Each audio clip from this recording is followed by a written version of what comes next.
Bonjour à toutes et tous. Je vois qu'il y a pas mal de monde qui se connecte, donc nous allons pouvoir commencer. Pour ceux qui nous rejoignent, je vous propose de répondre à la petite question qui est posée donc dans le chat. Qu'évoque pour vous le LSR? Pour introduire un petit peu ce webinaire. Donc merci de nous avoir rejoints pour ce webinaire autour de l'injection de silicone liquide LSR. Donc je suis Daphné Cucumel du service matériotech d'Alizé Plasturgie. Je vais simplement vous donner quelques informations sur le déroulement du webinaire.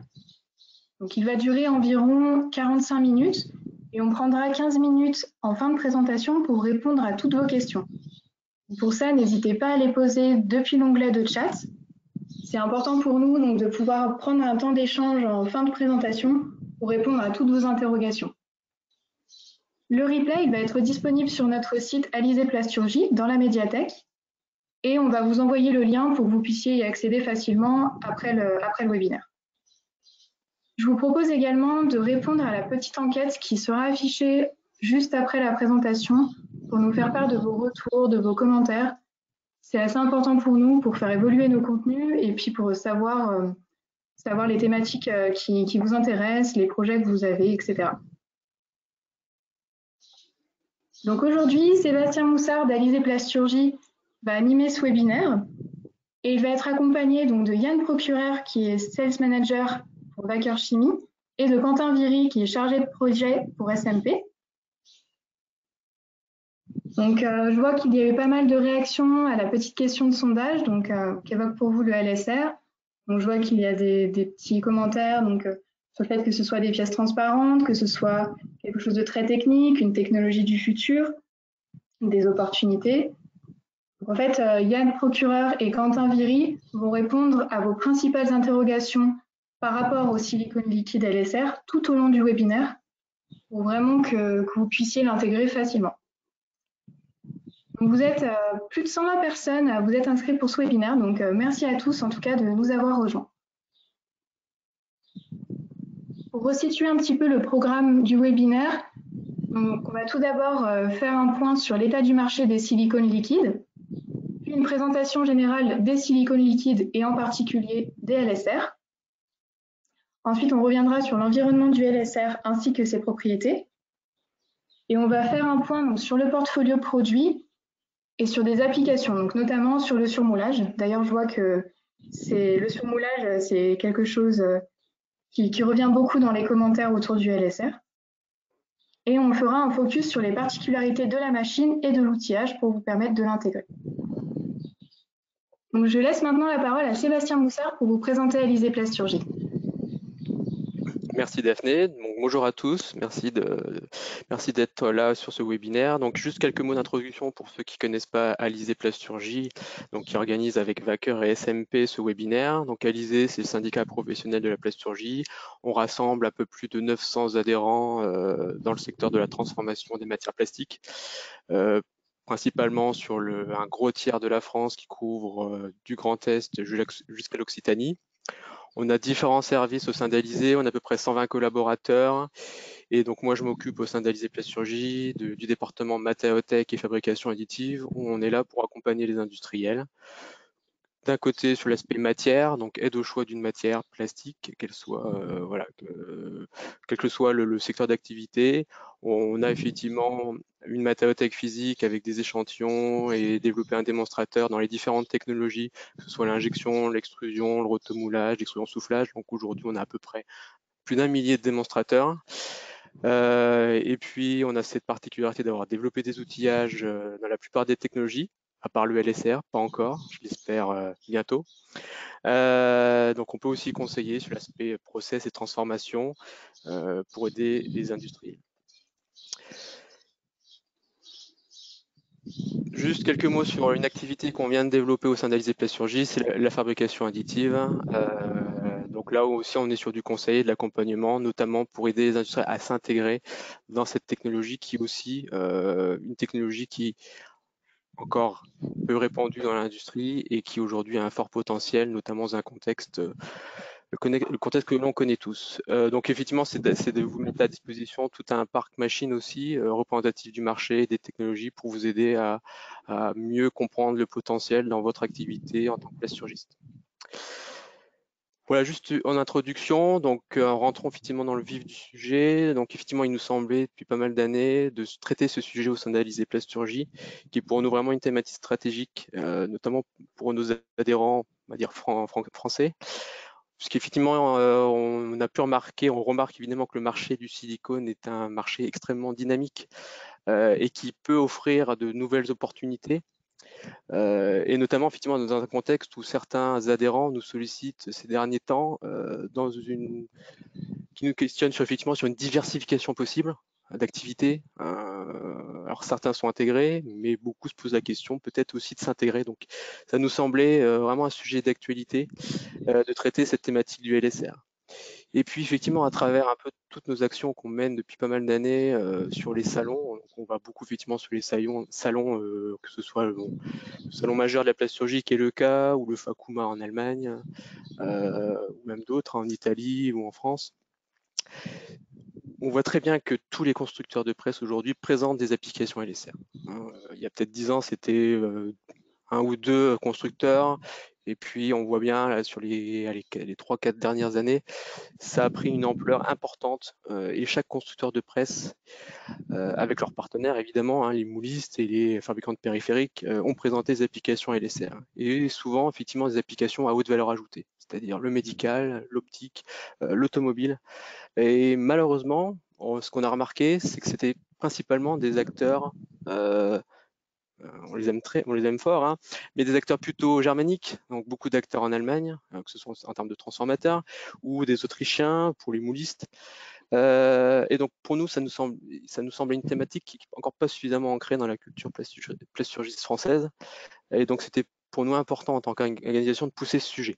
Voilà. Donc là, effectivement, un petit panel des applications où vous avez quelques chiffres pour vous donner un peu une idée du marché. On reste sur un marché de niche, hein, le LSR, c'est par rapport à la capacité, la production mondiale de matières plastiques, ça reste une petite partie, mais aujourd'hui, c'est un marché extrêmement dynamique avec une progression de plus de 7% chaque année. Donc voilà. Pourquoi le LSR? Pourquoi il est intéressant? Rapidement, puisque effectivement Yann, procureur, et puis Quentin Viré feront un focus sur pas les applications, mais en gros les principaux drivers qui poussent le LSR aujourd'hui, c'est premièrement c'est l'automobile, avec tout ce qui est effectivement le véhicule électrique, où on estime que le nombre de pièces en LSR va exploser effectivement avec le développement du véhicule électrique, où on a de fortes contraintes thermiques, chimiques, et là effectivement le LSR va répondre à ces cahiers des charges effectivement extrêmement poussés. On a effectivement tout ce qui est applications sensibles, tout ce qu'on entend par le médical, l'alimentaire, la puériculture, où là effectivement le LSR a toute sa place et un matériau qui est extrêmement intéressant, même face aux, on va dire, aux matériaux souples traditionnels comme les TPE. Évidemment, le LSR a toute sa place également dans l'électronique, tout ce qui est objet connecté, c'est évidemment la tendance en ce moment et puis effectivement les années qui viennent. Et là, le LSR a aussi toute sa place pour tout ce qui est montre connectée et autres, évidemment, pas que. Un petit point, c'est pareil, c'est nouveau, c'est l'impression 3D silicone. Et là, je pense que ça peut être effectivement un élément déclencheur ou un catalyseur dans la prise de décision, si certains se posent la question de s'intégrer ou pour accélérer un peu le développement de produits en LSR. Voilà, c'était effectivement un petit peu pour planter le décor. C'était pour vous dire effectivement que les opportunités de ce marché existent. Le LSR effectivement a une forte progression. Donc effectivement, la question n'est plus est-ce qu'il faut l'intégrer, mais maintenant la question c'est qu'il faut vous poser, c'est quand et comment y aller. Et donc c'est pour ça qu'on a choisi de faire intervenir deux acteurs de la chaîne, c'est-à-dire un fabricant de matière, un des leaders mondiaux qui est Wacker Chimie, et puis un mouliste, SMP Moule, pour vous parler effectivement des spécificités matières, des particularités machines et process. Et donc effectivement, je suis heureux d'accueillir, et ça fait quelques années qu'on en parle, et donc je suis heureux d'accueillir pour témoigner donc la société Wacker et la société SMP que je remercie d'être associés à ce webinaire. Et donc je vais maintenant laisser la parole à Yann Procureur qui va déjà vous parler de l'aspect matière. Oui, bonjour. Merci Sébastien de cette introduction. Effectivement, comme pour me présenter rapidement, j'ai rejoint la société Wacker maintenant il y a plus de 20 ans, Et depuis 10 ans, je me suis concentré, spécialisé au travers de notre organisation sur le développement des activités LSR en France. Donc effectivement, comme tu l'as précisé, les silicones sont déjà présents dans de multiples métiers et applications capables de répondre à de nombreuses exigences, les plus sévères souvent, comme les plus versatiles. En fait, on rencontre tous les jours, sans nécessairement l'identifier ni même le voir, ce matériau. Dans les peintures, par exemple, les additifs silicone donnent de la brillance. Dans les détergents, les anti-mousse silicone permettent d'éviter les phénomènes de moussage. Dans les shampoings, ils donnent de l'éclat aux cheveux. Dans les textiles, ils leur confèrent des propriétés durables et de l'endoblissement. Et dans les matériaux de construction, entre autres aussi, comme les peintures à base d'émulsion, de résine silicone, qui apportent un caractère hydrofuge. Mais effectivement, parlons plus spécifiquement des élastomères silicone. Tu l'as dit, dans le domaine de l'automobile et principalement sur le capot véhicule, les caoutchoucs de silicone en fait protègent les composants sensibles, apportent de l'étanchéité, ils amortissent les vibrations, ils assurent des isolations électriques, etc. Vous voyez un panel au travers de cette diapo des différentes applications où effectivement le silicone a été utilisé dans l'automobile. On le trouve également dans des applications industrielles et des biens de consommation. Applications électriques comme isolant, performant, assurant la fiabilité et la durabilité des équipements, mais permet également aussi d'assurer les protections des personnes en cas d'incendie par son caractère faiblement inflammable et en l'occurrence faiblement toxique au niveau des fumées en cas de combustion.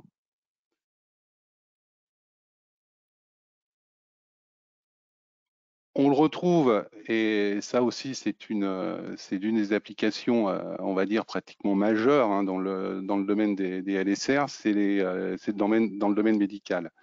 En fait, sa biocompatibilité et son innocuité, elle en fait une matière qui est très appréciée dans de nombreux dispositifs médicaux. On trouve également dans les pansements, dans les produits orthopédiques et bien sûr dans beaucoup de produits dans le domaine de la puériculture.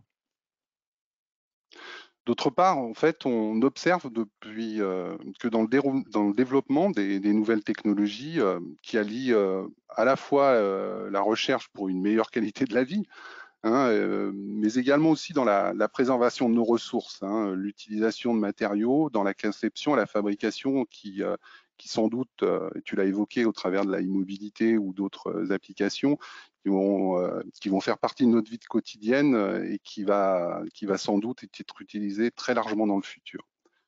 Donc au-delà de ces vertus intrinsèques hein, qui sont connues, la liberté de conception et de la modification de la molécule hein, de silicone lui donne en effet des nouvelles opportunités d'application qui sont diverses et multiples et semble-t-il encore innombrables.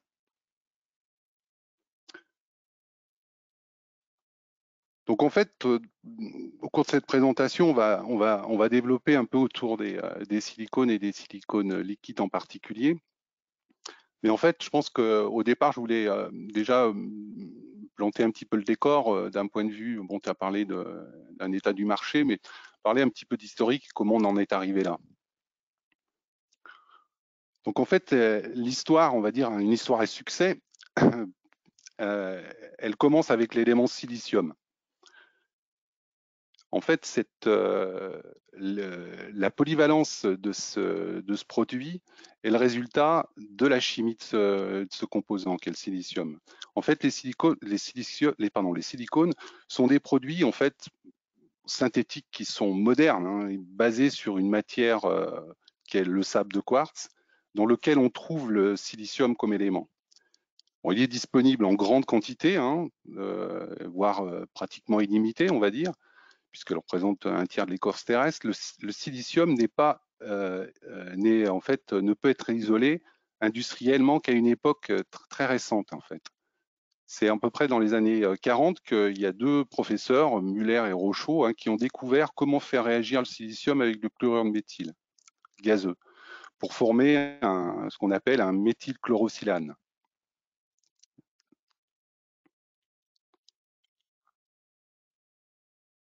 Donc cette chimie, en fait, cette étape, pardon, a fourni l'ensemble des matériaux qui vous permettent de la stratification pour la fabrication industrielle des silicones, qu'on appelle aussi des PDMS, soit communément polydiméthylsiloxane. Et en fait, à partir de là, ça a lancé vraiment un boom mondial dans la production des silicones sous toutes les formes qu'on lui connaît aujourd'hui. Les huiles, des résines et les élastomères. En fait, c'est en 1947, à peu près en 1947, que Wacker est devenue la première entreprise européenne à se lancer dans la recherche dans ce domaine et à lancer rapidement des procédés qui ont, on va dire, posé la pierre angulaire de la fabrication moderne et efficace des produits silicones. Vous avez sur cette diapo, en fait, les différentes étapes qui sont simplifiées du processus de fabrication des silicones que je viens d'évoquer. Et c'est ce que Wacker aujourd'hui maîtrise en termes de processus, de la fabrication du silicium, démontré ici, là, sur cette image, jusqu'à la synthèse du PDMS. Et leur formulation, bien entendu. Donc la photo en arrière-plan est l'usine actuelle de Wacker, située en Allemagne, en Bavière pour être exact, qui s'étend sur une surface de 3 km². En fait, depuis cette époque, la chimie du silicium et ses composés est extrêmement dynamique, comme l'a précisé Sébastien. Et en fait, leur polyvalence, elle est due à la structure chimique, justement, et aux nombreuses façons dont elle peut être modifiée. Donc ainsi, en fait, le silicone peut être doté de propriétés sur mesure, qui sont, à mon sens, assez fascinantes et qui offrent réellement des possibilités nouvelles.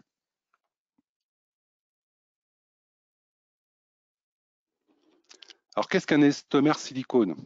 Pour rentrer un peu dans le vif du sujet. En fait, après avoir opéré à cette synthèse et constitué ce polymère de PDMS de différentes formes et de différentes fonctionnalités, la fabrication d'un élastomère, en fait, elle consiste principalement à la composition de la combinaison de ce polymère fonctionnel défini et d'une charge structurelle qu'on appelle la silice pyrogénée, également produite à partir de chlorocinal par combustion. Et en fait, cet élément constituera le squelette de l'élastomère et qui lui donnera entre autres ses propriétés mécaniques. En effet, la grande similarité chimique entre la faible taille de cette charge et aussi bien entendu la préparation de surface et une forte technologie aussi dans les procédés de mélangeage de ces deux matières permet d'obtenir une matière en fait très transparente, qui est opérante et qui offre vraiment de nombreuses possibilités. En fait, ces deux éléments représentent la majeure partie d'un élastomère silicone. J'insiste sur ce point et constituent la base des propriétés qu'on connaît au silicone. Ce qui explique qu'aucun ingrédient type plastifiant ou stabilisant UV ou autre adjuvance est réellement nécessaire, n'est pas nécessaire, on va dire. Donc les élastomères, ils sont formulés et sont finalisés, bien entendu, par l'ajout d'un système catalytique et en fonction du type de process à envisager. Mais on verra ça plus loin, on verra cet aspect un peu plus loin. Donc, comme on l'a dit, multiples facettes, multiples propriétés, versatiles aussi. Comme je l'ai déjà dit, les silicones sont présents dans le multiple métier. Ils sont capables de répondre à de nombreuses exigences. On découvre sur cette diapo l'éventail des propriétés qui sont en mesure de procurer et qu'ils possèdent, quoi qu'il en soit, de façon intrinsèque. On peut noter effectivement la versatilité au travers une tenue à basse et haute température. Il peut être isolant électrique, mais il peut être aussi conducteur électrique. Il peut avoir un fort allongement ou avoir un haut niveau d'amortissement. Et pour ce faire, il va de soi qu'un certain nombre d'ajustements en termes de formulation sont nécessaires, mais c'est ce qui constitue le savoir-faire et la connaissance de cette chimie. On abordera en fait un peu plus tard dans la présentation la gamme qui justement, au travers de ces formulations, donne des réponses en termes de produits et qui distingue les caractéristiques qui sont évoquées sur ce slide. Alors les élastomères, on distingue dans les familles des silicones d'élastomères silicone plusieurs formes de consistance, de viscosité et de système catalytique. Mais en premier lieu, et en fait, pour permettre une classification, chez Wecker, on détermine la température de transformation comme un critère de différenciation. En effet, des élastomères silicone vulcanisants ou réticulants, à votre convenance pour le terme, les deux sont employés à chaud ou à froid en fait. Donc pour les silicones qui réticulent à froid, dans la partie room temperature curing, il existe deux familles. Les RTV1, qui sont des systèmes monocomposants, présentés comme on le voit sur la photo sous forme de cartouche, en fait, qui réagissent à l'humidité de l'air. Communément, on les appelle des mastiques silicones. Ils sont utilisés pour le collage et pour l'étanchéité, mais ils pourront aussi d'ailleurs être utilisés pour coller deux élastomères silicone ensemble, ou même de les coller sur un substrat. La deuxième famille, c'est les RTV2, toujours dans la famille des réticulants à froid. Ces systèmes ils réagissent par mélange, bien entendu, des deux composants. Ces systèmes aussi, ils ont de multiples applications. J'en donnerai quelques exemples. Par exemple, le moulage pour la reproduction d'œuvres d'art ou même la prise d'empreintes dentaires, typiquement. Quand on va chez le dentiste, les prises d'empreintes sont faites avec des silicones et on voit très bien qu'à température ambiante, ils peuvent réagir de façon très rapide puisqu'on parle de quelques minutes. Mais c'est utilisé aussi dans la conception de modules électroniques, la réalisation de pièces orthopédiques, des semelles, des manchons pour prothèses, ou encore, et ça, c'est une application assez importante ou qui connaît un boom important, c'est dans le maquillage et les effets spéciaux dans le cinéma. Donc là encore, on voit l'innocuité et la possibilité d'utiliser le silicone directement en contact avec la peau. En fait, ces deux systèmes, ils ont la particularité d'être processables par coulée gravitaire. En fait, leur viscosité, leur nature fait qu'on utilise des systèmes de dépose, comme on le voit là sur la photo des RTV2, où effectivement on a une buse et on vient déposer une goutte ou en fonction des quantités à mettre en œuvre, simplement par coulée gravitaire. Ensuite, on a une deuxième grande famille qui est effectivement les réticulants à chaud. Là aussi, deux systèmes qu'on distingue aujourd'hui par leur consistance. Le premier et historiquement le plus répandu, c'est les HCR. Les HCR, on les appelle donc comme ça pour leur consistance, puisque HCR veut dire High Consistency Rubber, qu'on appelle aussi, on va pas dire vulgairement, mais on appelle ça une gomme. C'est transformé généralement par moulage compression ou par injection, mais également aussi par extrusion du fait de sa consistance. Et s'il y a lieu de le préciser, en fait, la consistance fait que lors de son passage dans une filière, il conserve la forme qui est donnée par la filière juste avant sa vulcanisation. Le second, sur lequel qui est objet de notre présentation plutôt, les LSR. Donc les LSR pour liquide silicone rubber. Le caoutchouc silicone liquide, en fait, il se caractérise par une faible viscosité, on va dire un écoulement libre et pompable. Et ça par rapport au caoutchouc silicone gomme ou aux autres caoutchoucs qu'on connaît aujourd'hui. Donc les caoutchoucs silicone liquides, en fait, ils sont produits en deux composants qui sont fournis prêts à l'emploi, c'est-à-dire que ils sont une fois mélangés, ils ont des propriétés définies. Le composant A, généralement, contient le catalyseur, qui est de nature, on en verra plus loin, platine, et le composant B d'un réticulant.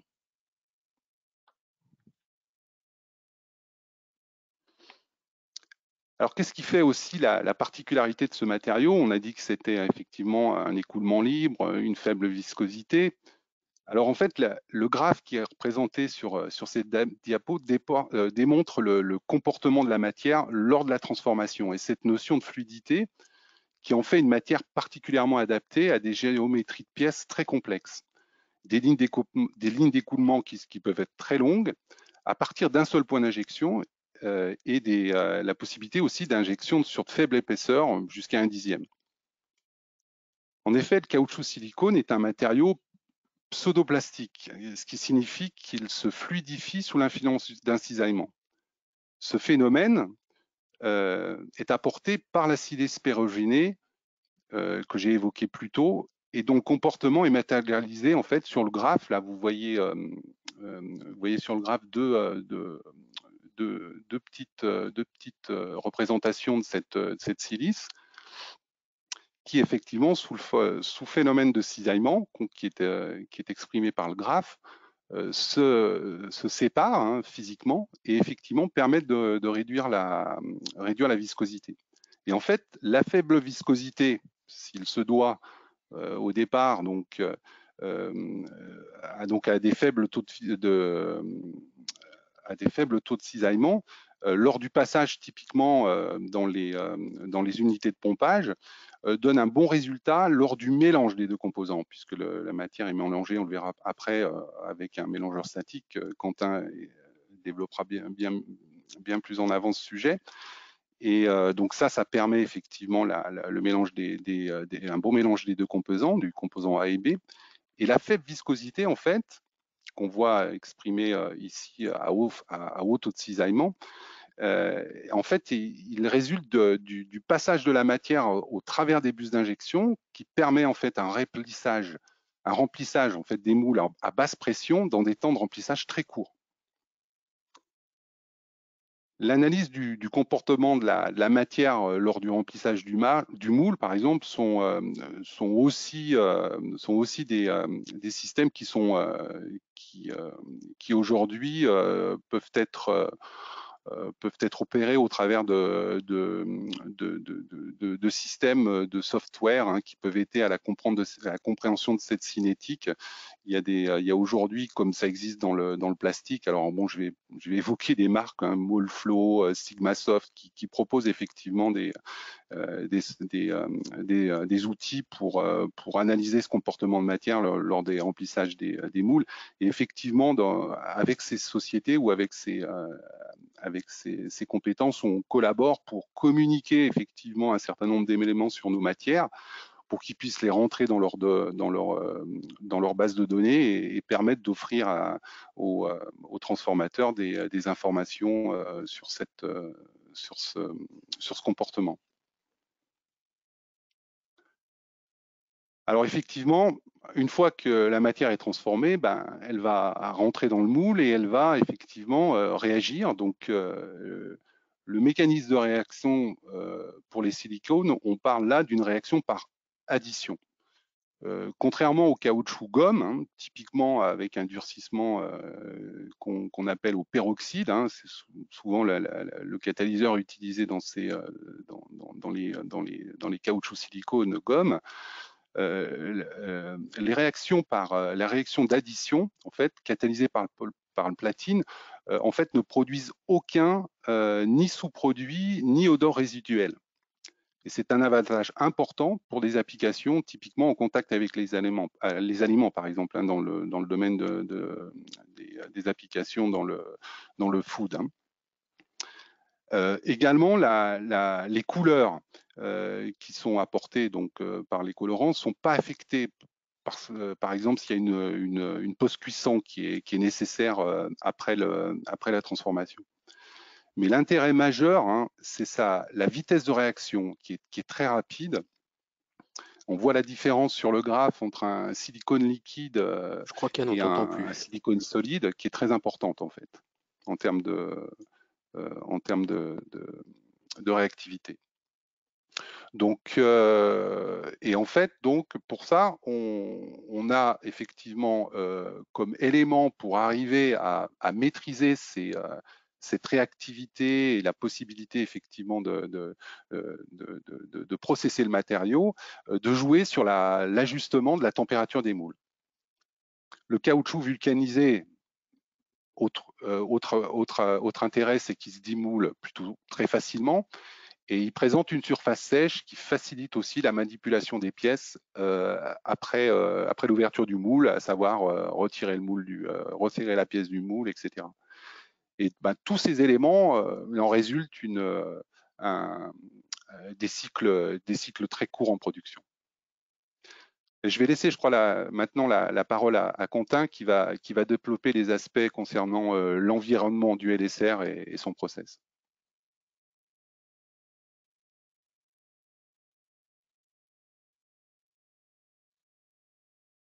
Ah oui, il y a une petite question avant le...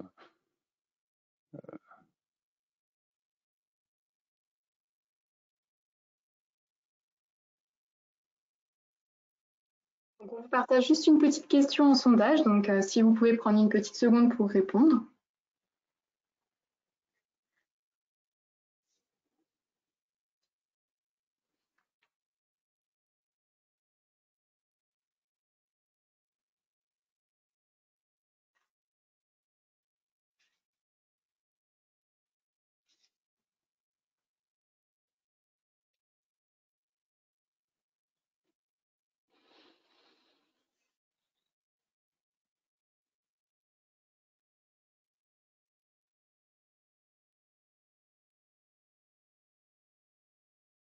Bon, ben, on voit effectivement donc à peu près moitié. Vous avez effectivement une réponse à moitié non, donc ça, voilà, ça confirme un petit peu le sentiment qu'on avait de voilà que l'intégration aujourd'hui est encore pas développée, peut-être dans le milieu français. Voilà, bah, écoutez, on va laisser continuer la présentation.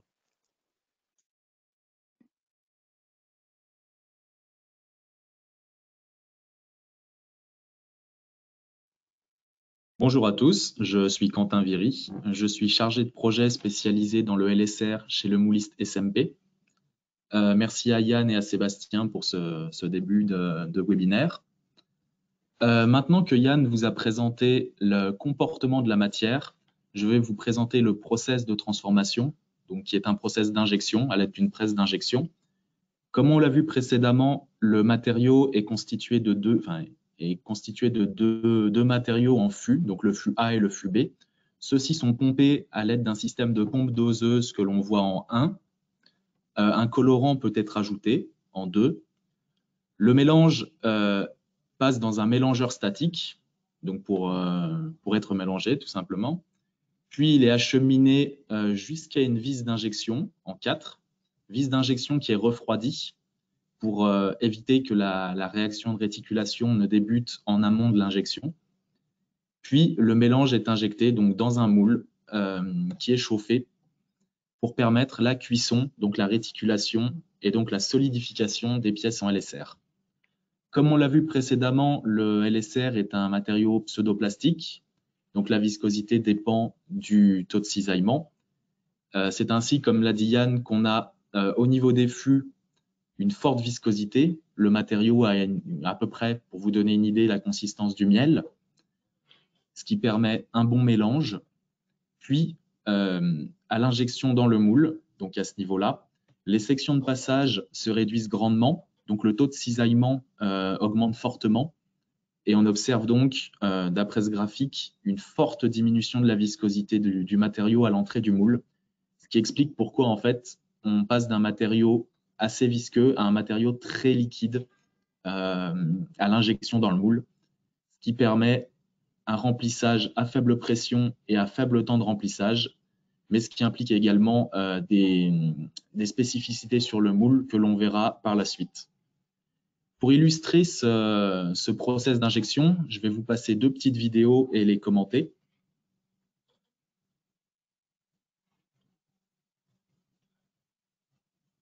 Alors, il faut attendre quelques secondes le temps que la vidéo se lance.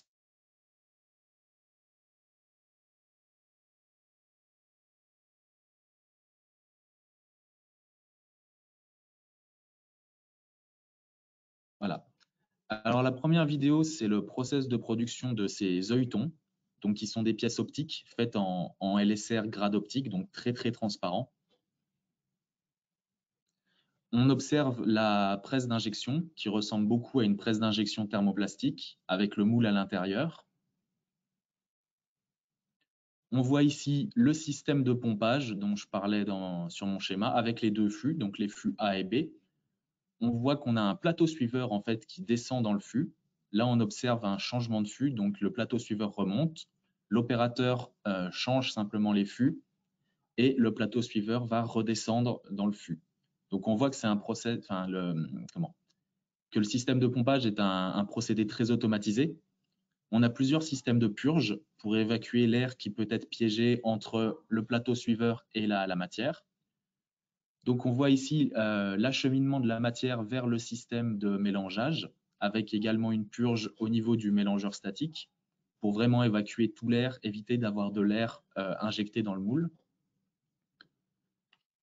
Donc, la vis d'injection. On voit ici donc l'injection. Ça, c'est un manomètre qui est au niveau du mélangeur statique. Le moule se ferme et on injecte la matière, comme j'ai expliqué, la matière qui est froide, qui est à 20 degrés, pour éviter que la réaction de réticulation ne débute avant la cuisson. La matière est ensuite cuite dans le moule à entre 150 et 200 degrés pour permettre la réaction chimique et donc la solidification des pièces. La pièce est ensuite éjectée. On voit que grâce à son élasticité, les pièces peuvent être éjectées malgré une importante contre-dépouille. Voilà, on va pouvoir passer du coup à une deuxième vidéo qui est une deuxième illustration en fait du process d'injection. Voilà, donc la deuxième vidéo qui est une deuxième illustration. Ces pièces sont des pièces pour des dispositifs de respiration pour les bébés, donc des pièces médicales faites à partir d'un silicone grade médical. Encore une fois, le système de pompage, l'acheminement matière, le système de mélangeage, la vis d'injection. On voit donc le moule.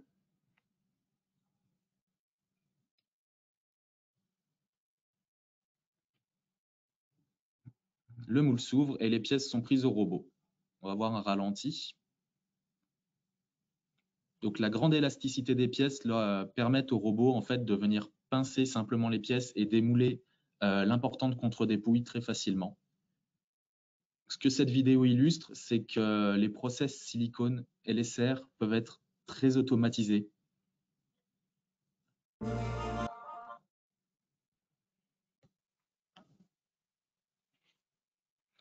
Et nous allons maintenant passer à un nouveau petit sondage.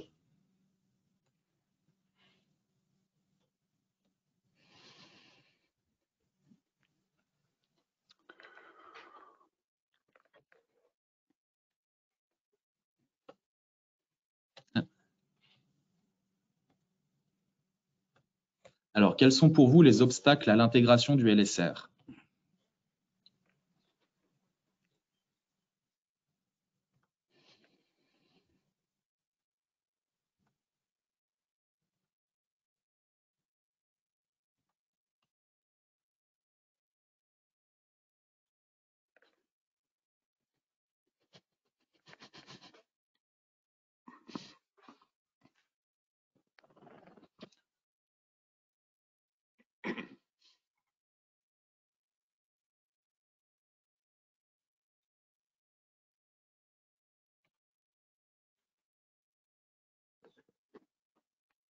Donc le résultat montre manque de connaissances et le coût. Donc effectivement, c'est ce qui ressort en priorité. Écoutez, on va essayer effectivement par ce webinaire et puis par la fin et la suite de ce webinaire de vous rassurer et puis de vous apporter un maximum de connaissances sur cette technologie. Je laisse la parole.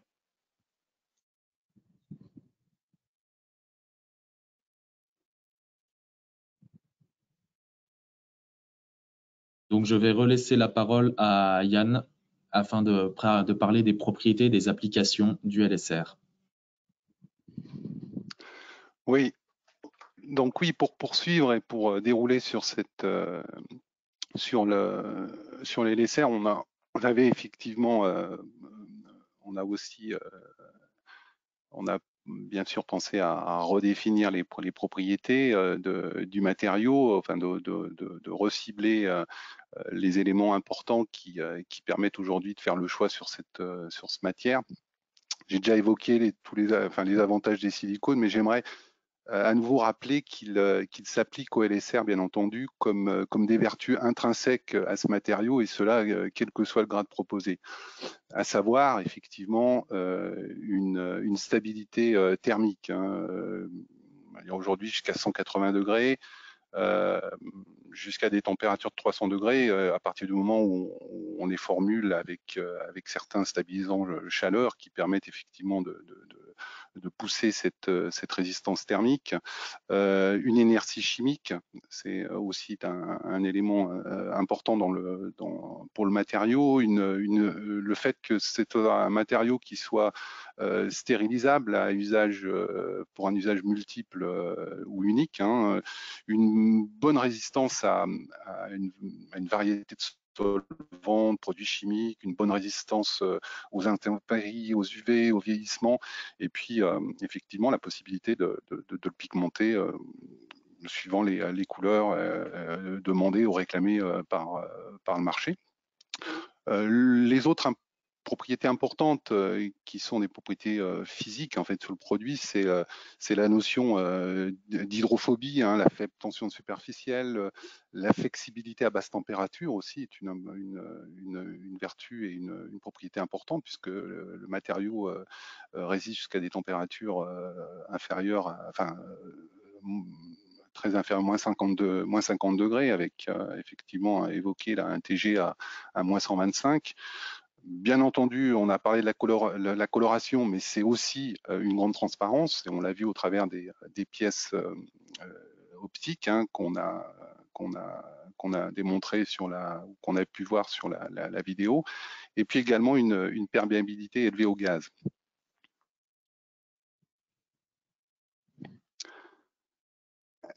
Et il y a un autre aspect aussi qui est très important, on l'a évoqué, l'innocuité, le fait que ces matériaux étaient utilisés aussi dans des applications sensibles. En fait, au travers de cette diapo, je voulais insister sur le fait que les matériaux proposés, ou le LSR en l'occurrence, peut effectivement offrir une conformité à de nombreuses réglementations nécessaires dans les applications qu'on a évoqué, à savoir contact alimentaire ou les contacts avec l'eau destinée à la consommation, à notre consommation, à la consommation humaine, hein. La biocompatibilité, en fait, suivant la classification générale des dispositifs médicaux, hein, fondée sur la nature, bien entendu, du dispositif et la durée de leur contact avec le corps humain. La pharmacopée européenne, et aussi bien entendu l'absence de nombreuses substances en fait listées comme indésirables dans de nombreuses applications, hein, typiquement les phtalates, les nitrosamines, l'absence de latex, de protéines, etc.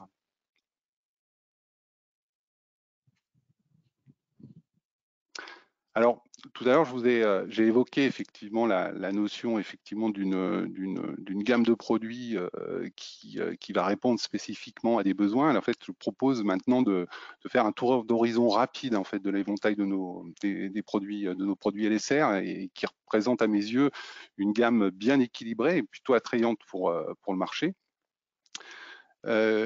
Comme je l'ai dit plus tôt, en fait, les silicones peuvent être dotés de propriétés sur mesure et offrent en fait vraiment de belles opportunités. Alors pour ça, insister sur le fait qu'à la fois nous on poursuit aujourd'hui toujours dans le développement de matières adaptées, hein, à l'exigence du marché, hein, qu'elle soit technique ou réglementaire, et en fait qu'une part importante de notre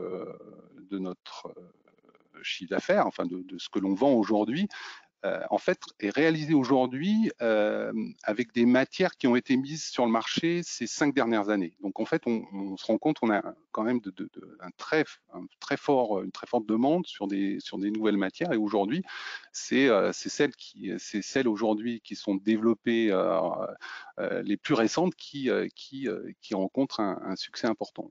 Donc la gamme Vaquer, en fait, elle se décompose ainsi. J'ai mis quelques exemples des grades aujourd'hui qui sont connus et on va dire même reconnus dans le monde des LSR. On a effectivement une gamme qui offre des matériaux, on va dire, d'usage général, des matériaux à haute tenue au déchirement. Dans certaines applications, on a besoin de lubrification, donc on a des matériaux qui offrent des exudations d'huile, hein. Typiquement, on trouve ça dans l'automobile sur des connecteurs pour faciliter l'insertion. Alors effectivement, il y a aussi la notion de résistance à certaines à des produits, typiquement dans l'automobile, on va trouver des résistances à l'huile, des résistances aux produits de refroidissement, et on apporte dans ce cadre-là des matériaux qui sont adaptés et formulés pour répondre aux exigences qui sont évoquées sur les spécifications. On a une gamme de matériaux qui sont auto-adhérents. On verra un petit peu plus tard cette gamme de façon un petit peu plus précise. Mais effectivement, là aussi, on voit qu'on a, en fonction de la caractéristique recherchée ou de l'application finale des matériaux qui sont adaptés, hein, typiquement adapté à l'alimentaire ou adapté à des résistances chimiques spécifiques. Et puis, effectivement, on a des spécialités qui vont aussi, en fonction de la demande du marché, s'orienter. Typiquement, je vous ai parlé tout à l'heure de produits résistants à la flamme. Donc, le silicone, en tant que tel, il a un bon comportement à la flamme intrinsèquement, mais il peut y avoir effectivement des exigences qui nécessitent de les formuler davantage et de leur apporter des caractéristiques typiquement évoquées dans les spécifications UL, hein, le V0, qui est une classification qui est exigée dans certaines applications. Le fait d'avoir une haute résistance thermique, j'ai évoqué 180 degrés de façon générale, mais on a des exigences aujourd'hui à plus haute température, et là on a des matériaux qui sont spécifiques. On a parlé de conductivité. Ça, c'est le bas coefficient de friction est aussi une notion importante dans le domaine du silicone. Le matériau étant effectivement ayant un caractère ayant un haut niveau de friction, on apporte avec cette gamme des applications dans le domaine de l'assemblage ou des pièces qui sont sollicitées en assemblage. Et puis effectivement le lighting, qui est aussi une application qui se développe très fortement. Et lors des discussions qu'on a eues avec Alizé et Plasturgie, quand on a préparé ce webinaire, il nous a paru important d'insister sur l'application sur moulage, parce que effectivement, Sébastien a précisé, quand même, Alizé, c'est une structure avec un nombre d'acteurs et d'adhérents qui sont globalement plutôt orientés dans la plasturgie. Donc en effet, moi j'observe au travers de mon expérience et de la demande, hein, qu'on a sur le marché de façon globale, hein, je parle pas uniquement de la France, mais j'ai la visibilité plus large et au niveau européen, que cette technologie de surmulage prend et rend des services, à mon avis, ouvrant la voie à l'élaboration de solutions innovantes, hein, définitivement, et permettant aussi d'intégrer sur les pièces des fonctionnalités variées, typiquement comme l'étanchéité, l'antivibratoire, l'isolation thermique ou électrique, ou encore même offrant un haut niveau de productivité lié à l'automatisation qu'on peut qu'on peut proposer. Alors, je pense que sincèrement, cette technologie peut s'imposer aujourd'hui grâce à la réalisation de pièces multicomposants par surmoulage.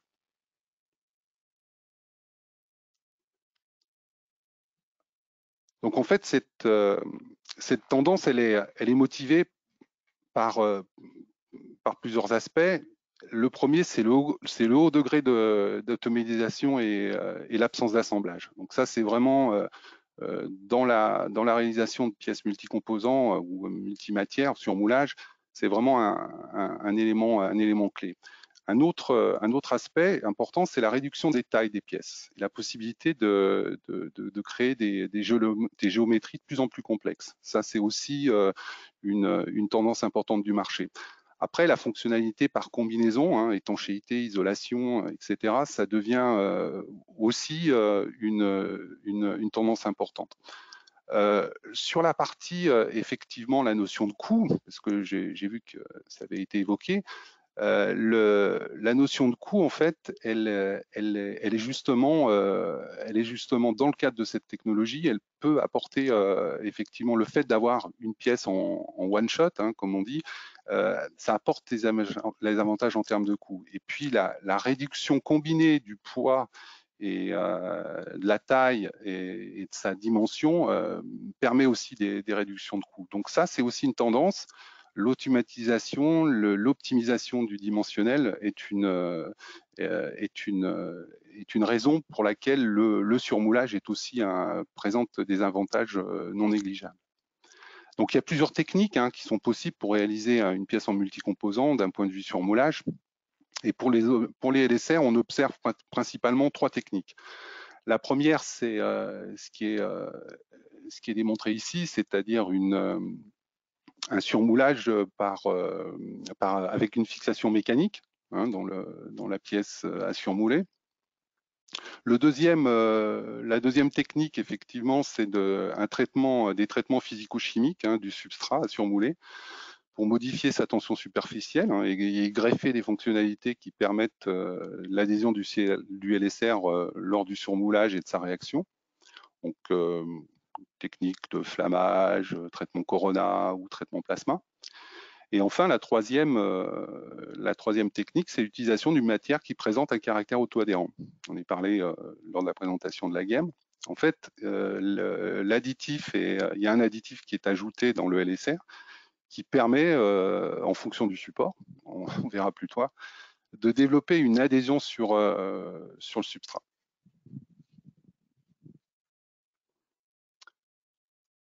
Donc Vacar a développé une expertise sur les LSR auto-adhérents depuis pas mal d'années et aujourd'hui a capitalisé sur tout au cours de ces différentes années sur une expérience d'application. Et aujourd'hui, on offre globalement une base de données sur les performances d'adhérence au regard de nombreuses matières plastiques. Alors, cependant, dans le diagramme qui est présenté sur la diapo, et ça le démontre assez bien, il y a sur certaines matières plastiques de faibles, voire aucune adhésion. Mais globalement, l'orientation quand même qu'on observe aujourd'hui, c'est que ce surmoulage, il se fait généralement sur des matières dites techniques et ayant une bonne résistance à la température. Quid de la transformation du LSR? Quid de la température de transformation du LSR? Encore une fois, l'adhérence est une solution et elle peut être traitée, avec cette solution. Mais encore une fois, il ne faut pas oublier qu'il y a d'autres solutions de surmoulage qui sont possibles et qui sont largement employées, comme la fixation mécanique, par la capacité justement le matériau à s'insérer dans les géométries complexes des pièces. Donc, je donne sur ce dernier slide des exemples d'applications aujourd'hui qu'on trouve dans différents domaines d'application, les produits de consommation courante entre guillemets. Typiquement, cette pièce, donc ce pommeau de douche, on est typiquement sur une application où on n'a pas d'adhésion, c'est un surmoulage pur avec des fixations mécaniques. Là, on est sur une application d'un boîtier de connecteur où là, effectivement, on aura de mémoire, on est sur un PBT et sur une injection silicone auto-adhérente. Puis on les trouve effectivement, on a parlé de la immobilité, et ça effectivement c'est un boom important de l'activité. Et là, il y a de la recherche d'optimisation au niveau des connecteurs. Donc on voit différentes pièces qui sont insérées. Puis là, on voit des connecteurs qui sont surmoulés sur des câbles. Donc là aussi, la notion d'adhérence a été préférée dans ce cas précis, puisqu'on a besoin d'étanchéité. Et puis là, effectivement, on a d'autres applications dans le domaine du médical ou dans le domaine des applications dites alimentaires. Là, je crois que maintenant, je vais laisser la parole à Quentin qui va traiter les aspects process sur cette technologie. À moins qu'il y ait un autre... oui, c'est ça. Pardon, j'ai cliqué un peu trop tôt. Alors, en effet, je reprends la main. Bon, du coup, je vois qu'il est déjà 11h55, donc je vais devoir faire très vite. Ah, oula, que se passe-t-il? Voilà.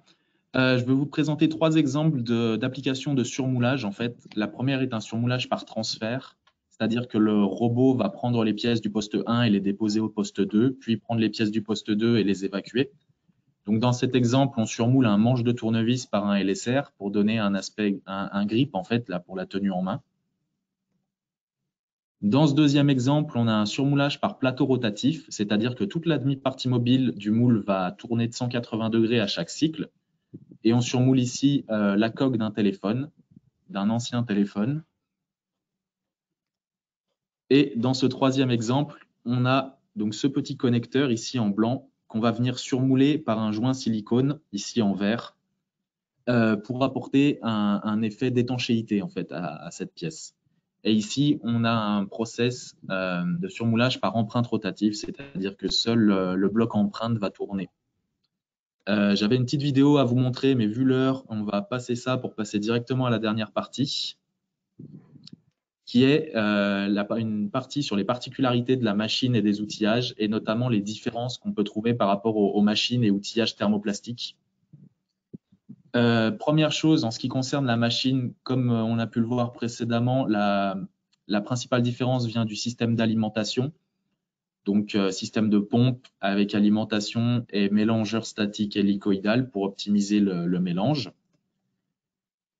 Les presses sont équipées d'une buse de type plongeante jointée pour éviter qu'en cas d'augmentation de pression ou de bouchon, on ait de la matière qui revienne en arrière. Et les presses sont également équipées d'une pompe à vide, donc je vous expliquerai l'intérêt dans 2 minutes.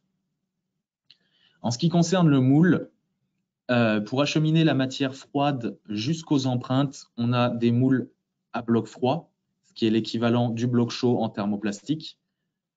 La partie mobile du moule est également refroidie pour différentes raisons, notamment pour ne pas chauffer les plateaux des presses.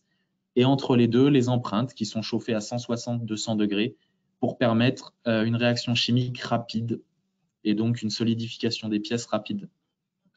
Entre les deux, nous avons des plaques isolantes afin d'éviter les pertes thermiques. Alors, pour focaliser un petit peu sur le bloc froid, c'est un système qui est constitué de plusieurs plaques, généralement en pré-traité 110 kg. Il est régulé à l'eau à 20 degrés. Les canaux matières sont creusés directement entre les plaques pour faciliter le démontage et le nettoyage. Tous les moules ne sont pas équipés de bloc froid. Il existe des moules à carottes, comme en thermoplastique. Il existe plusieurs types d'injections, des buses ouvertes, des buses obturées, avec différents systèmes d'obturation. Donc des obturations pneumatiques ou électriques. Ce sont des choses qui existent en thermoplastique, c'est vraiment quelque chose qui ressemble. En ce qui concerne les empreintes chauffées, elles sont généralement chauffées par cartouche, donc cartouche électrique, plus rarement par fluide de l'huile. Elles sont en acier inoxydable trempé. Comme la matière est très liquide, les zones de fermeture, c'est-à-dire les plans de joint et les zones de fermeture des éléments en mouvement doivent être parfaits pour éviter les bavures, ce qui requiert une grande précision d'usinage. Comme toutes les matières, le silicone gonfle quand il est chauffé, c'est l'expansion thermique. Ainsi, on observe classiquement une augmentation de pression de 3 à 400 bars dans les empreintes. Et un des challenges dans la fabrication d'outillages silicone liquide, c'est la gestion des dilatations entre des parties qui vont être à 20 degrés et la partie chaude qui va être jusqu'à 200 degrés. Pour ce qui concerne l'éventation et la mise sous vide, on a, comme je le disais précédemment, une matière très liquide, donc des évents qui ont une profondeur très limitée. On travaille généralement avec des évents de 5 microns. Donc pour éviter les bavures, on a généralement une pompe à vide qui nous permet, grâce à un joint en plan de joint, d'aspirer l'air des empreintes et ainsi d'éviter d'avoir des phénomènes d'air piégé, comme on peut voir sur cette photographie. Donc les deux zones blanches en haut et en bas de la pièce sont des zones d'air piégé en fin de remplissage. Dernier point, c'est tout ce qui concerne l'éjection et le démoulage. Comme on a pu le voir dans la première vidéo, grâce à son élasticité, d'importantes contre-dépouilles peuvent être facilement démoulées. On évite généralement les éjecteurs pour ne pas abîmer les pièces ou ne pas avoir de bavure. On utilise plutôt des systèmes de type conique, donc des soupapes coniques avec soufflage d'air. Et pour démouler, comme on a pu le voir, on utilise des systèmes de main robots, parfois des systèmes de brosse, donc brosse en nylon ou en alu, qui viennent brosser le plan de joint, ou des systèmes directement intégrés au moule. En conclusion, les silicones liquides LSR possèdent des propriétés ou des combinaisons de propriétés qui sont très diverses et qui sont parfois uniques. Ils n'ont pas pour but de remplacer les élastomères classiquement utilisés dans l'industrie, comme par exemple les TPE ou les caoutchoucs, mais plutôt à venir en complément de ceux-ci dans certaines applications. Les LSR sont déjà très bien implantés dans quasiment toutes les industries et de forts taux de croissance sont estimés pour les années à venir. Le process de transformation possède beaucoup de similitudes avec le process de transformation thermoplastique.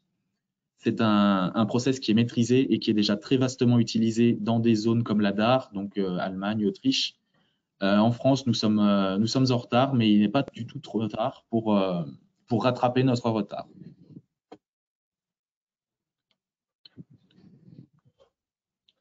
Oui, pour finir sur, en conclusion, ce que je voulais ajouter et ce qu'on voulait ajouter également, c'est que, en premier lieu, on espère que ça a amené des éléments sur le potentiel de cette technologie et sur les opportunités qu'elle représente. On voulait juste ajouter que la réussite, elle passera également en saisissant l'opportunité de réussir à faire émerger cette filière, une filière autonome et aboutie, au sens d'être en capacité de proposer le développement de compétences pour en assurer sa pérennité, aussi l'opportunité de collaborer techniquement et économiquement avec des acteurs qui sont prêts à s'investir, mais qui, sans cette dynamique, restent où ils se sentent un peu seuls, mais je pense que ça va. Le nombre de participants ou du moins la dynamique semble quand même exister. L'opportunité de faire savoir que vous êtes en position de proposer des solutions à ce propos et que vous pouvez être accompagné s'il se doit pour en définir les principes fondamentaux au travers de l'expérience qu'on sait partager, et puis de saisir l'opportunité d'utiliser surtout des compétences qui sont proches de vous. Donc, réussir l'intégration, c'est un objectif qui est bien légitime, entre guillemets, mais il en est aussi, de mon point de vue, la quadrature du cercle, puisque ça en découle l'expérience qui permet d'ouvrir l'accès à de nouveaux projets, de renforcer le savoir-faire. Il apparaît qu'à ce jour, de toute évidence, et au regard des faibles nombres d'acteurs en France, ça n'a pas forcément été un synonyme de réussite jusqu'à aujourd'hui, mais en effet, je pense qu'on a aujourd'hui des possibilités effectivement de le faire par une compétence, on va dire, à transmettre, comme il était évoqué. Et puis je pense qu'Alizé et puis la matériothèque, elle peut en être le vecteur. Wacker, pour sa part, il peut être aussi un contributeur important au travers de son expérience et de ses compétences. Et puis SMP, entre autres, qui peut effectivement être un acteur important dans ce domaine. Et puis bien entendu, vous tous qui êtes impliqués ou qui êtes intéressés par cette technologie, qui pouvaient en être les promoteurs de la réussite de cette intégration. Donc Sébastien. Eh ben, merci à tous. Donc effectivement, on arrive à la fin de ce webinaire. Merci donc à SMP Hacker pour cette intervention. On peut juste terminer par une dernière question avant aussi peut-être de prendre 2-3 questions si certains sont encore un peu disponibles. Donc Daphné, je te laisse poser la dernière question. Est-ce que vous souhaitez être contacté dans le cadre d'une information ou voir un petit peu aller plus loin sur notamment être accompagné sur la prise en main? Donc voilà, une petite question donc rapidement dans quelques mois, ou si vous voulez pas être contacté, ne répondez pas.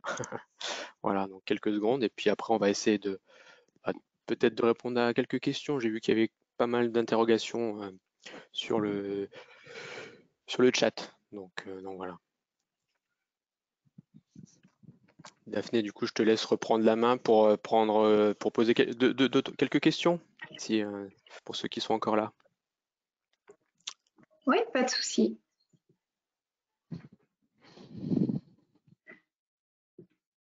Donc, vous pouvez poser vos questions donc, dans le chat. Hein, n'hésitez pas, on peut prendre quelques minutes encore pour y répondre. Donc, juste pour information, comme je vous le disais, le replay sera bien disponible sur notre site. Et puis, n'hésitez pas aussi à nous faire remonter donc, vos commentaires, vos suggestions dans l'enquête. Donc, j'ai une première question, donc plus par rapport à une presse d'injection. Donc, la question, c'est est-ce qu'on peut transformer une presse d'injection existante en presse pour injection LSR? Ouais, alors je vais me permettre de répondre sur celle-ci parce que je l'ai vu plusieurs fois passer. Il y a des fabricants de presse comme Demag, comme Harbour, qui font des presses mixtes, entre guillemets, c'est-à-dire qu'on a des unités d'injection interchangeables entre le plastique et le LSR, mais tous les fabricants ne le font pas. Donc ça va dépendre du modèle de votre presse et du fabricant. Il n'y a pas de réponse générale à ce niveau-là. Ok, très bien. J'ai une autre question aussi donc, concernant le surmoulage. Pour un surmoulage, par exemple, pour un grip de tournevis, pour quelles raisons il faut préférer le LSR par rapport au SEBS? Bon, là, c'est plus une réponse matière. Encore une fois, l'exemple du manche de tournevis n'est pas forcément. On a présenté un tournevis, effectivement, c'est un schéma.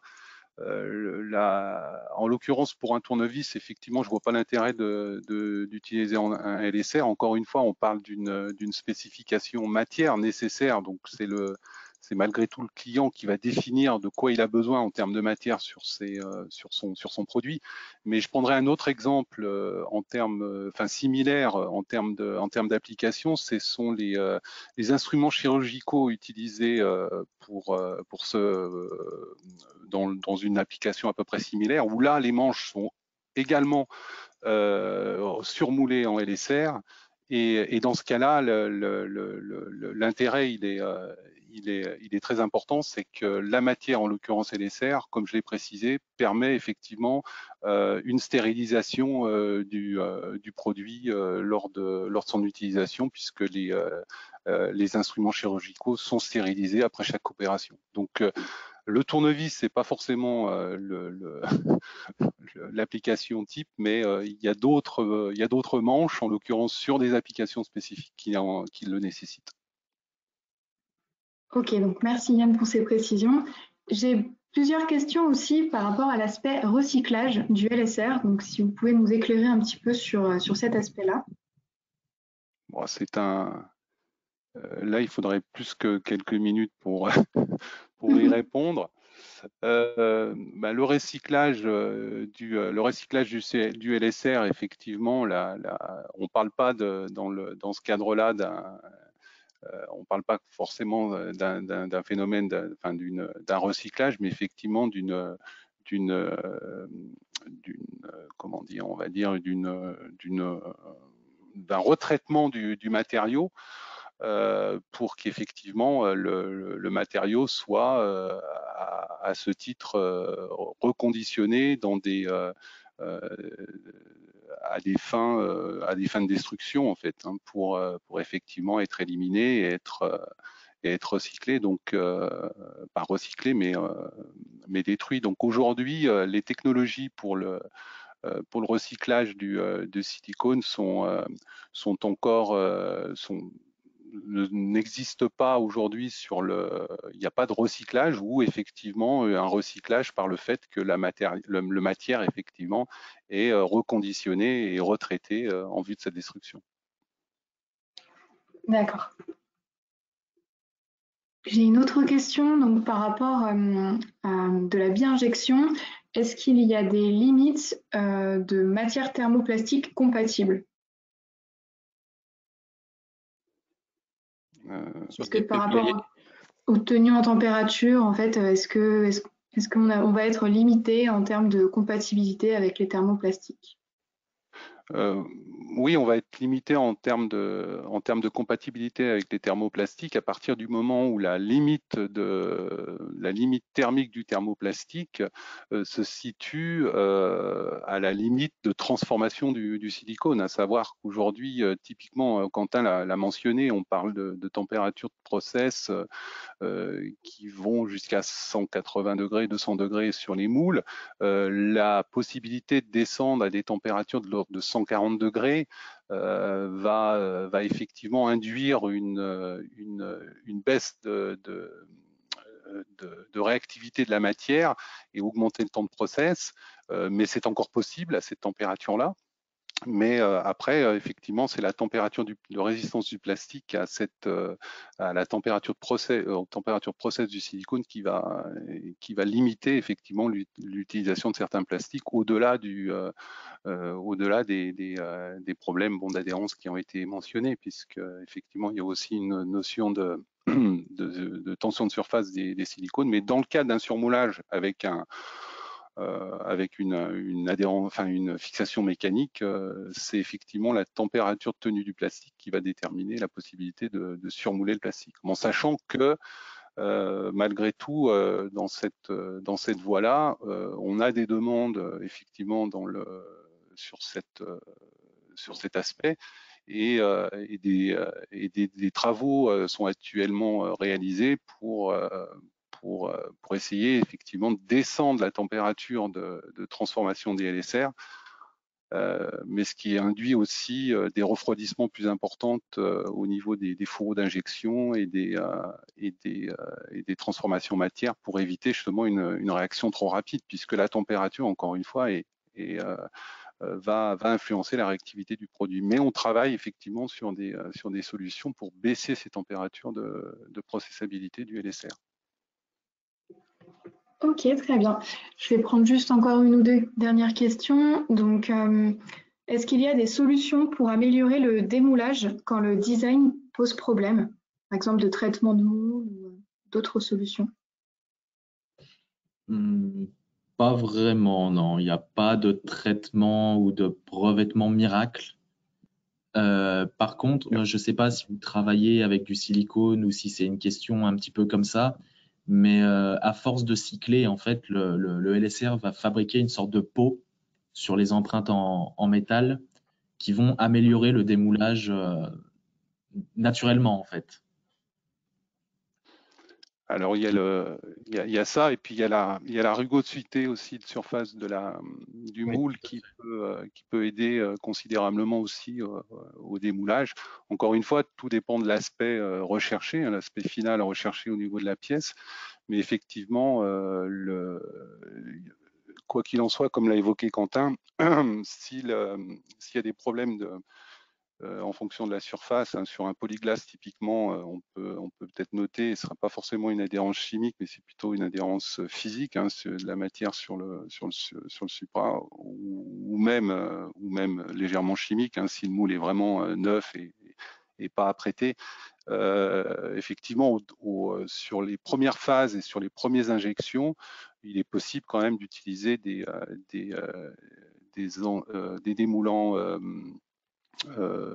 non permanents qui permettent effectivement de faciliter le démoulage lors des premiers cycles.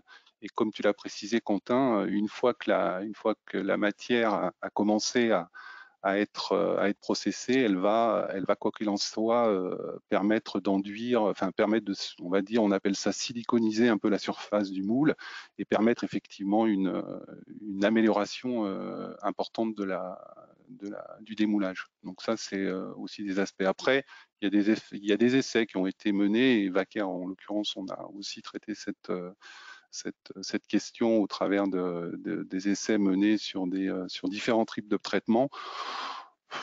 Effectivement, comme l'a dit Quentin, on ne voit pas d'amélioration significative de ces traitements pour améliorer le démoulage. Mais encore une fois, la matière, une fois que le moule est apprêté, logiquement, on réduit quand même considérablement ces problèmes de démoulage, mais encore une fois, ça peut être des questions qui peuvent être apportées de façon plus précise sur des exemples peut-être concrets, et d'échanger avec cette personne sur les problèmes potentiellement qu'il a rencontrés ou qu'il a expérimenté.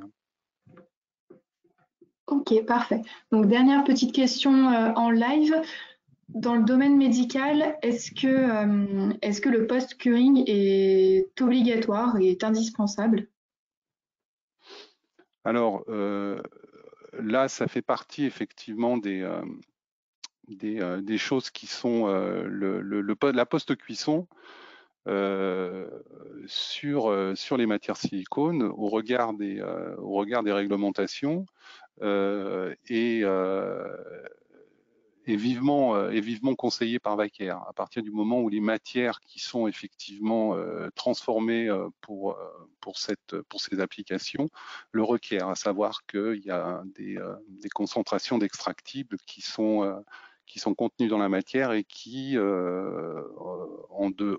au-delà d'une certaine limite, sont préférées à être éliminées. Ceci étant, et effectivement, ça fait partie des développements que dans le domaine des silicones on réalise, c'est justement au niveau de ces extractibles, de diminuer ce niveau d'extractibles dans les matières que l'on produit et que l'on propose sur le marché. Et aujourd'hui, il existe des solutions de matériaux qui nécessitent pas justement ce post-traitement, et qui permettent malgré tout de répondre à cette réglementation. Donc oui, la post-cuisson est nécessaire pour les grades qui le nécessitent, et il existe aujourd'hui des matières proposées sur le marché qui ne le nécessitent plus. Donc la réponse est double. Merci en tout cas donc, Yann et Quentin pour tous les éléments de réponse que vous avez pu apporter. Donc, il y a encore pas mal de questions, mais étant donné qu'on a un petit peu débordé sur l'horaire, ce qu'on va faire, c'est qu'on va revenir vers chaque personne de façon individuelle. Donc pas d'inquiétude si l'une de vos questions n'a pas encore eu de réponse en direct. On va pouvoir revenir vers vous dans tous les cas. Donc merci à tous en tout cas pour votre participation. Je vous invite également à regarder donc, nos prochains webinaires donc, sur le mois de juin. J'ai remis aussi donc à la fin de la présentation les contacts donc, des personnes qui ont animé le webinaire, donc de Sébastien Moussard d'Alizé Plasturgie, Yann Procureur de Wacker et Quentin Viry de SMP. Donc n'hésitez pas à nous solliciter également par mail si vous avez d'autres interrogations qui vous viennent à l'esprit à l'issue du webinaire, n'hésitez pas. Donc je vous remercie à tous et puis je vous souhaite une très bonne journée. Merci à tous. Merci à tous.